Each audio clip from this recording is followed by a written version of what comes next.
So now let's start with a new chapter today, chapter number 6, Religious Beliefs. Let's go through the introduction first.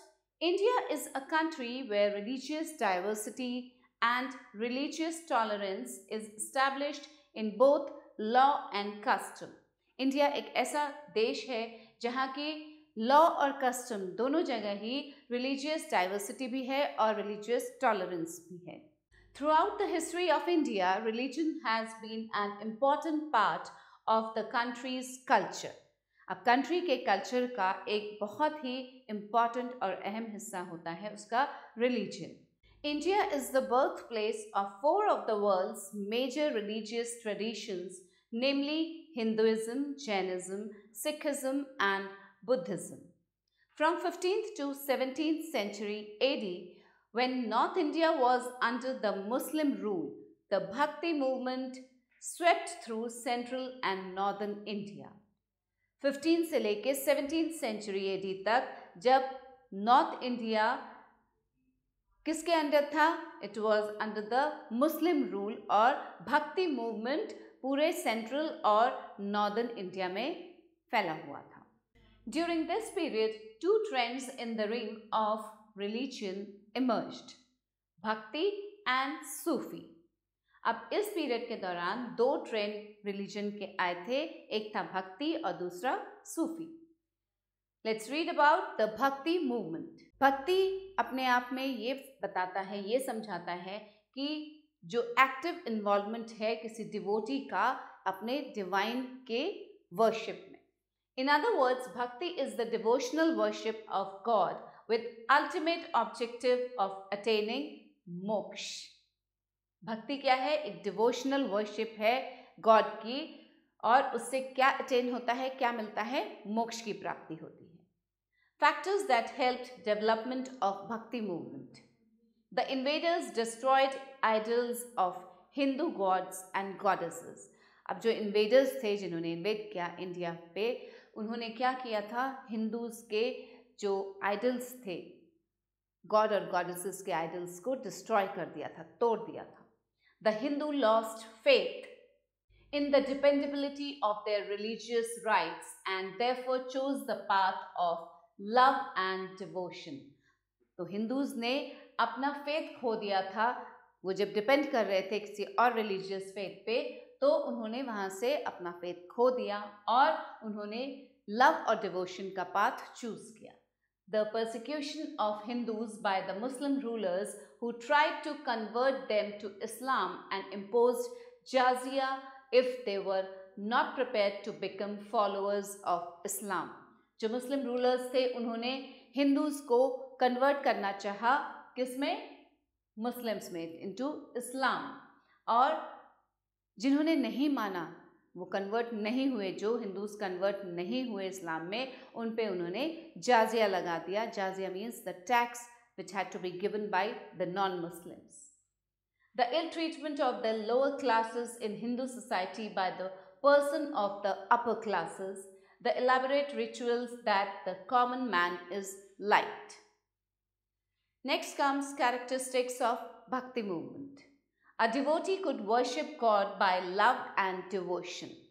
अब जो भक्ति movement के characteristics थे वो थे, डिवोटी अपने गॉड को वर्शिप कर सकता है by love and devotion. There was no need to worship idols or to perform elaborate rituals for seeking His grace. God का ग्रेस पाने के लिए आइडल्स की पूजा, मूर्ति पूजा करने की जरूरत नहीं थी. भक्ति cents laid stress on the equality of all the castes. अब भक्ति सेंट्स ने सभी कास्ट की इक्वालिटी पे जोर दिया. There was no distinction of high or low as far as the devotion of God was concerned. कोई बड़ा नहीं, कोई छोटा नहीं था. भक्ति cents laid emphasis on Hindu-Muslim unity. और भक्ति सेंट्स ने किस पे जोर दिया? हिंदू मुस्लिम यूनिटी पे. Now we'll read about Bhakti saints. Some important Bhakti saints are Ramanuja, Janeshwara, Namdev, Ramananda, Kabir, Guru Nanak, Chaitanya and Mirabai. Let's read about some of these Bhakti saints. अब ये जो भक्ति cents थे इनके बारे में कुछ भक्ति सेंट्स के बारे में हम पढ़ेंगे इस चैप्टर में। Namdev, he was a washerman by birth. He composed hymns in Marathi in admiration of God. वो जन्म से ही किस परिवार में जन्म लिया था? वॉशरमैन के परिवार में। ही वॉज अ वॉशरमैन, और उसने बहुत सारे हिम्स कंपोज किए थे मराठी में। His teachings were followed by a large number of people from different castes, and he traveled far and wide and even went to Punjab. अब जो नामदेव की टीचिंग्स थी उसको बहुत सारे लोगों ने फॉलो किया, अलग अलग कास्ट के लोगों ने फॉलो किया, और नामदेव बहुत जगह घूमे। Far and wide he traveled and he went to Punjab also. Many of his songs were incorporated in the Adi Granth of the Sikhs. Six का जो आदि ग्रंथ है उसमें बहुत सारे सॉन्ग्स नामदेव के द्वारा जो लिखे गए थे वो भी इनकॉर्पोरेट किए गए। Next, Ramanuja. He was born in a town near Chennai. He founded the Vaishnava sect. Ramanuja ने वैष्णवा सेक्ट फाइंड आउट किया था। He won many followers in South India. His disciple Ramananda took his message of love to reach God to the north. और north में उनके इस message को कि love to reach the god, इस message को रामानंदा जो उनके डिसाइपल थे वो लेके गए नॉर्थ में। Now let's read about Jnaneshwara. He was the greatest of the Maharashtrian saints and lived in the 13th century AD. 13th century AD में ये एक बहुत ही बड़े महाराष्ट्रियन सेंट थे। He preached in Marathi. He is famous for his commentary on Bhagavad Gita. He was a worshipper of Vishnu and spread his message in the form of poems. Next, Ramananda, जो कि रामानुजा के disciple थे। He was the follower of Ramanuja. He was born at Prayag in UP. Prayag में उनका जन्म हुआ था। He was the first saint to preach in Hindi. He preached the worship of Rama. Among his 12 closest disciples were, अब रामानंदा के जो 12 उनके बहुत करीबी डिसाइपल्स थे वो कौन कौन थे?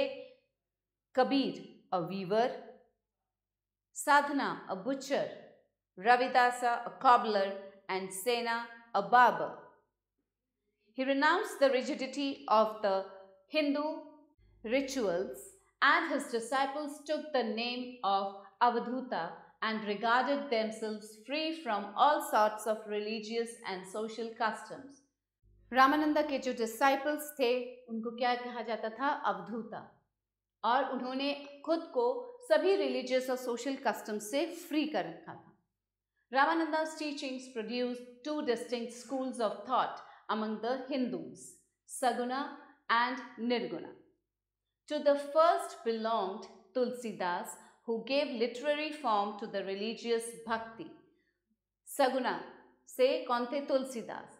In worshipping Rama as the personal incarnation of the supreme God, this school raised the popularity of Ram. जो सगुन थे उन्होंने राम की पॉपुलैरिटी को बहुत रेज किया था। Another school was represented by Kabir, और जो दूसरा था वो था निर्गुण, वो कबीर के द्वारा रिप्रेजेंट किया गया था। Who preached a religious system strictly monastic, advocating abolition of varna ashrams. उन्होंने वर्ण आश्रम्स का एबॉलिशमेंट के लिए वर्क किया था। The school of Kabir sought to understand Islam. It was broad-minded to incorporate some of its basic principles. अब जो कबीर का जो स्कूल था वो इस्लाम को समझते थे, समझ के उन्होंने they were very broad-minded और उसके कुछ principles उन्होंने incorporate किए थे। Kabir simply wished to give an effect to fullness to the reconciling trend introduced by way of bhakti and welcomed all who were willing to join him. जो भी उनको join करने की इच्छा रखता था, he welcomed everyone. Belief in a supreme being is the foundation of his preaching. Next was Chaitanya. He was a devotee to Lord Krishna. Lord Krishna के devotee थे. He was born in Bengal. He popularized musical gatherings or kirtans. People of all castes listened to his kirtans. सभी cast के लोग उनके कीर्तन को सुनने आते थे. Along with his disciples, Chaitanya devoted himself to the service of low caste people. अपने disciples के साथ चैतन्य ने अपनी लाइफ को डिवोट कर दिया किसमें? Service of low caste people, low caste लोगों की सर्विस में. He preached universal brotherhood and love. Next, Mirabai. She was a woman saint who preached the Bhakti cult. Bhakti cult को preach करती थी वो. She was a Rajput princess married into a ruling family of Mewar. जो मेवाड़ की ruling family थी वहाँ उनकी marriage हुई थी और वो एक राजपूत प्रिंसेस थी. She was also a great devotee to Lord Krishna. She traveled to all places connected with the life of Lord Krishna. Lord Krishna की लाइफ से जो जगह कनेक्टेड थे वहाँ वो गई थी. मीराबाई वहाँ गई थी. Now let's read case study Kabir and Guru Nanak. So first, Kabir. Kabir was one of the greatest bhakti saints. He was a weaver by profession. वो एक weaver थे. He believed in the unity of the Hindus and the Muslims. He lived during the 15th century AD. His dohas or couplets had great significance and are still recited with devotion. आज भी कबीर के जो दोहे हैं वो उसी devotion के साथ गाए जाते हैं. He opposed caste distinction. Kabir believed in one God and also laid emphasis on Nishkam Bhakti. Kabir's philosophy about life was very clear-cut. He believed in living life in a very simplistic manner. He had a strong faith in the concept of oneness of God. He advocated the notion of Koi Bole Ram Ram, Koi Khudai. The basic idea was to spread the message that whether you chant the name of Hindu God or Muslim God, the fact is that there is only one God who is the creator of this beautiful world. जो basic idea था कबीर का, कबीर की teachings का, वो ये था कि चाहे आप हिंदू गॉड का नाम लें, चाहे आप मुस्लिम गॉड का नाम लें, गॉड तो एक ही है जिसने इस सुंदर वर्ल्ड को बनाया है. He was against the caste system imposed by Hindu community and also opposed the idea of worshipping the idols. वो मूर्ति पूजन के खिलाफ थे और जो हिंदू कम्युनिटी में कास्ट सिस्टम था उसके भी अगेंस्ट थे. On the contrary, he advocated the Vedantic concepts of Atman. He supported the idea of minimalist living that was advocated by the Sufis. Kabir was strictly against the practice of hypocrisy and did not like people maintaining double standards. Hippocrates कौन होते हैं? जो double standards रखते हैं, इधर की इधर उधर की उधर. That is hypocrite. तो हिपोक्रेसी के सख्त खिलाफ थे Kabir. He always preached the people to be compassionate towards other living beings and practice true love. He urged the need to have company of good people that adhere to values and principles. वो हमेशा उन लोगों के बीच रहना चाहते थे जो values वाले होते थे, जिनके अच्छे वैल्यूज होते थे, and they followed good principles. He treated Maulvis and Pandits alike and spared none.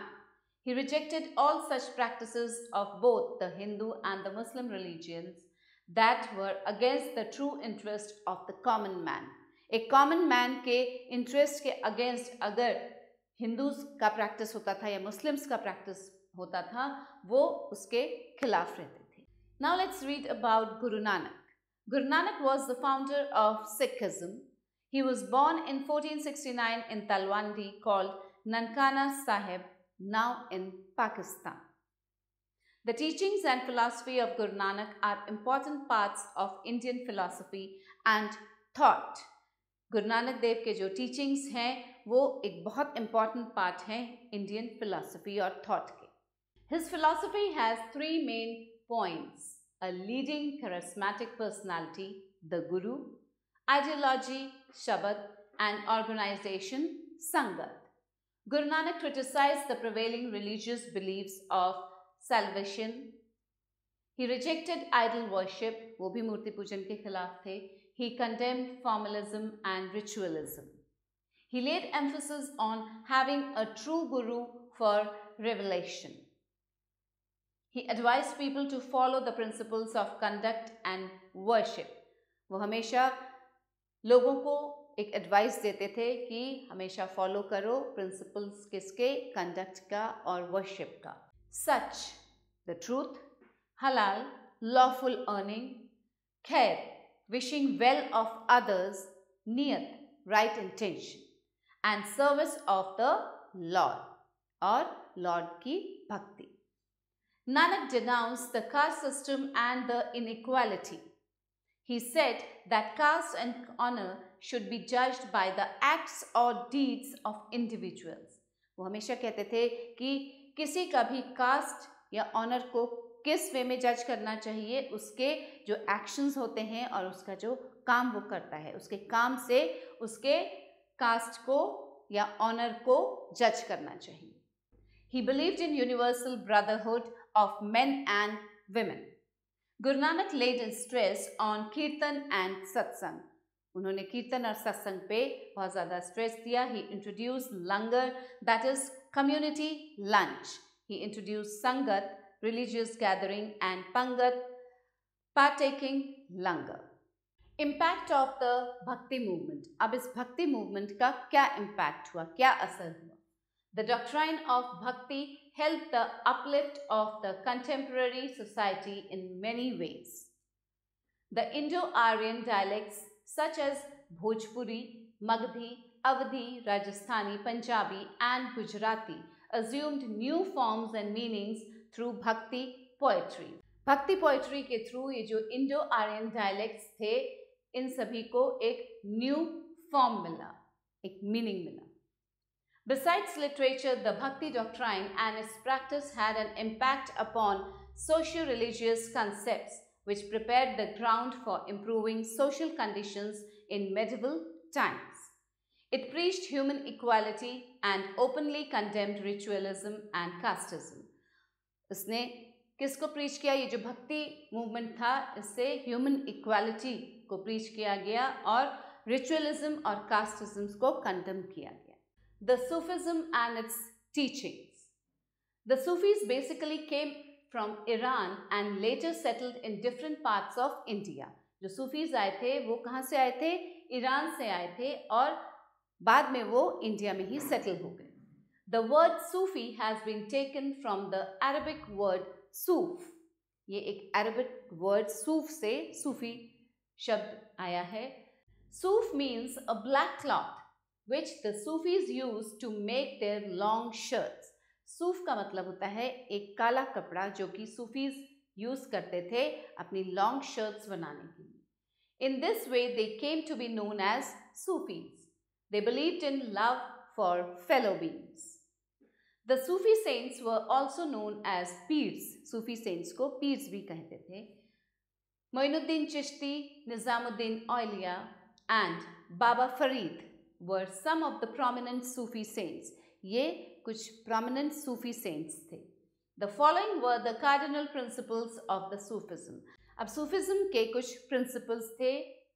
God is one and all powerful. All are equal in the eyes of God. भगवान एक है और बहुत पावरफुल है और भगवान की नज़रों में सभी एक समान हैं.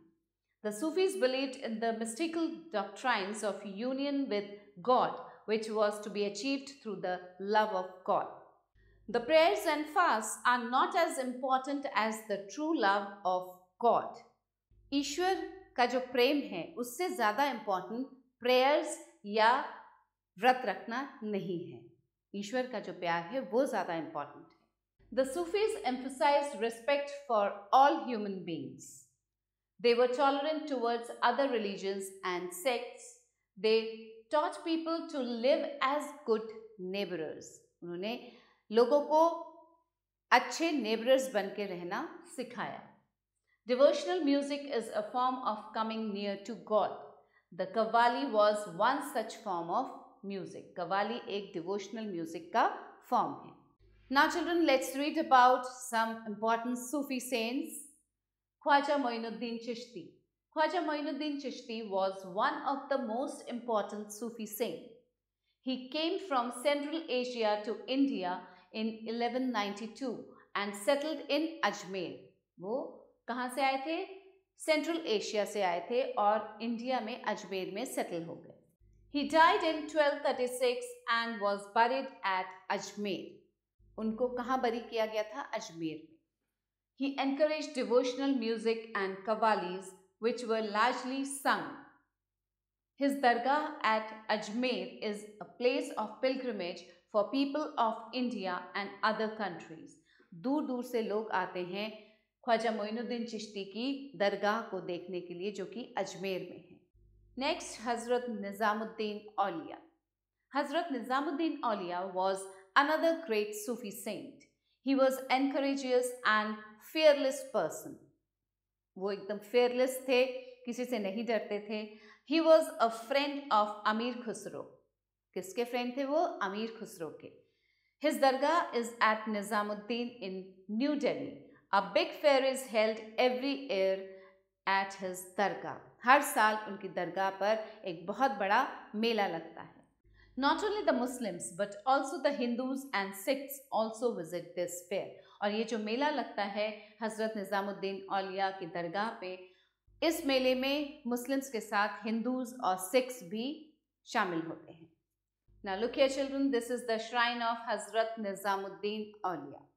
Now one more important Sufi saint was Baba Farid. Baba Farid was a true disciple of Moinuddin Chishti. He mainly concentrated his activities in Hansi, Haryana and at Ajodhan, now in Pakistan. उन्होंने अपनी जितनी भी activities जो बाबा फरीद के द्वारा की गई थी वो हंसी में, जो हरियाणा में है, और अजोधन में की थी, जो कि अब पाकिस्तान में है. He was liberal in his outlook. He emphasized that only way to love God was through the love of his people. उनका ये मानना था, उन्होंने ये इस चीज़ पे, इस बात पे एम्फसाइज किया था कि एक ही तरीका है गॉड से प्यार करने का, ईश्वर से प्यार करने का, वो ये है कि लोगों से प्यार करो.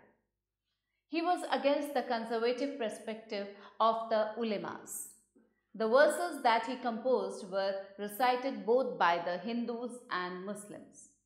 These Sufi saints mixed openly with people from all parts of the world. They had faith in simple living and conversed with people in Hindi. अब ये जितने भी सूफी सेंट्स थे ये बहुत खुले दिल से सबसे मिलते थे, और जो भी लोग अलग अलग पार्ट से आते थे, दुनिया के किसी भी कोने से आते थे, उन सभी से मिलते थे. और उनका एक फेथ था कि सिंपल लिविंग होना चाहिए, लोगों की जो लाइफ है वो बहुत सिंपल होनी चाहिए, और वो हमेशा लोगों से बातचीत हिंदी में करते थे. Now few terms to learn children. Dargah, मौसलम. Doha, couplets. Langar, common kitchen. Bhakti, devotion to God. Peer, guru. Qawwalis, Sufi songs. Sufis, Islamic mystic. Now let's go through what we have read in this chapter. So let's recapitulate. Two religious movements, namely Sufism and Bhakti, emerged in the medieval period. The Bhakti saints taught the people to be liberal and tolerant towards other religions. Teachings of Bhakti and Sufism brought the Hindus and Muslims together. They posed a serious challenge to caste restrictions. Now let's do some exercise. Tick the correct option. Dash could be pleased through religious sacrifices was the belief of the Aryans. Man, God, saints, sages. God could be pleased. So take care. Janeshwara was a Marathi who was famous for his commentary on Ramayana, Bhagavad Gita, Rig Veda, Arthashastra. It is Bhagavad Gita. Chaitanya was a devotee of Lord Krishna, Vishnu, Brahma, Shivji. Lord Krishna. Kabir, the great Bhakti saint, was a dash by profession. Weaver, carpenter, writer, singer. He was a weaver. The word langar means common, food, kitchen, living, feast, common kitchen. Now let's do some fill in the blanks. Fill in the blanks with the appropriate words. Dash was a weaver by profession. Kabir was a weaver by profession. Ramananda was the follower of Ramanuja. Moinuddin Chishti was a Kante Moinuddin Chishti. He was a Sufi saint. So write down Sufi saint here. A common kitchen where people from different castes eat together is called, langar. Fine children.